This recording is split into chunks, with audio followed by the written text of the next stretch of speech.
Siamo a Valdobbiadene, dove è presente un negozio di frutta e verdura con una storia particolare. Il titolare, Giovanni Sarubbi, arriva da Tursi, in provincia di Matera, in Basilicata, e ha deciso di portare i prodotti della sua azienda agricola direttamente in Veneto, aprendo questo punto vendita. Una scelta che unisce territori diversi, ma legati dalla qualità dei prodotti coltivati. Come sei arrivato ad aprire il negozio qui? Salve, buongiorno.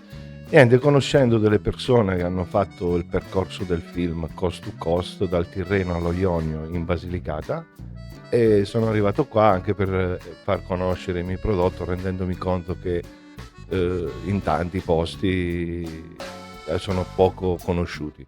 E da lì mi è venuta quest'idea di aprire il negozio e abbiamo prodotti della nostra produzione in azienda come agrumi, albicocche, pesche, la percoca che è proprio del posto del nostro paese Tursi in provincia di Matera, e in più poi ho abbinato altri prodotti che potrebbero essere il peperone crusco, che viene prima intrecciato a mano, essiccato al sole, puliti poi dal gambo e dai semi e fritti nell'olio. La friggitura è molto particolare e viene messo sotto vuoto, sì, in questi barattoli così. Si può usare come chips, come delle patatine, è dolce, non è piccante ed è un prodotto molto, sì, sta andando bene, sta dando i suoi risultati.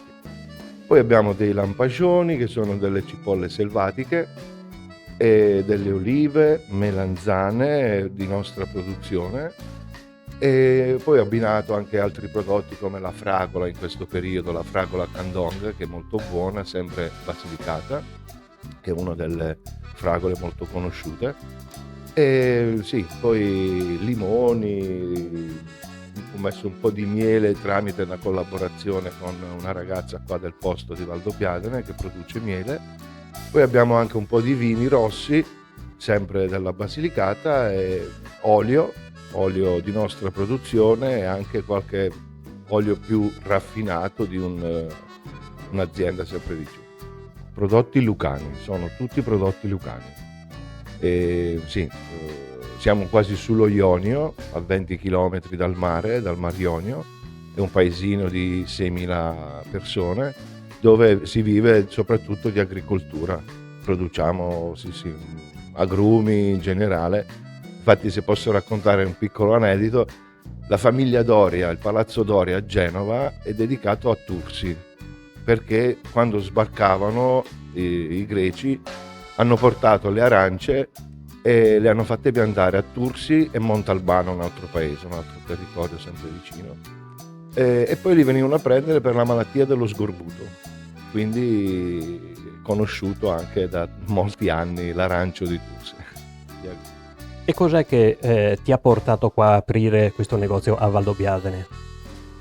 Sì, la mia un po' andare fuori per far conoscere questi prodotti, e per farmi conoscere sono andato anche a vendemmiare per espandere un po' le mie conoscenze, perché in giro prima diciamo ho fatto un po' di porta a porta, e poi dopo tramite amici ho aperto questo piccolo negozietto che si trova qua in piazza Valdobbiadene, e niente, così.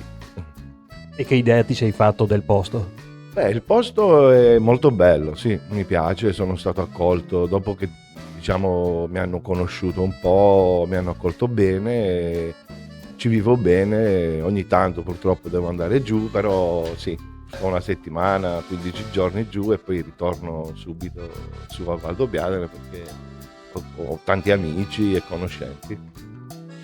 E qualche recapito, la gente ti trova anche su internet, oltre che proprio sul posto? Sì, su Natural Sarubbi sul sito, oppure su az.agr.sarubbi@tiscali.it.